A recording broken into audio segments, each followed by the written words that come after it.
ba ñuy dem élection présidentielle 27 candidatures lañ amoon ñu jël 22 yëpp recalé leen est-ce que 22 yooyu dañu taxaw ne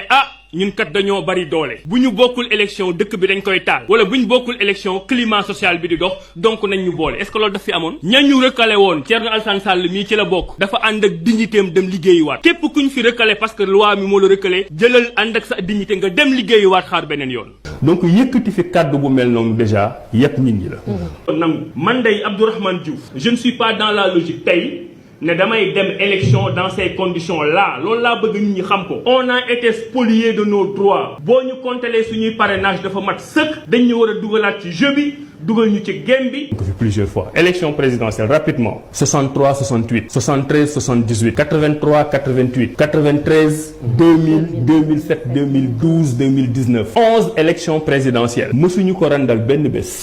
dans l'histoire politique du Sénégal. nga Sénégal li fi métti mooy ñun li ñuy xeex Sénégalais yu bëri dañuy toog di seetaan tant que dalul seen kaw du ñu xam ñun li ñuy xeex lu mu doon. def ma leçon de morale à personne waaye li may ñaan Sénégalais yi mooy ñun ñëpp nañuy góorgóorlu di jàng xeex lu suñu yoon newul su ma nee lu suñu yoon newul nag mooy loo xam ne du suñu intérêt personnel immédiat parce que lu bëri ci Sénégalais yi balaa ñuy mën a yëngu rek mooy la ñuy def ci loraange dal na seen kaw. Sénégal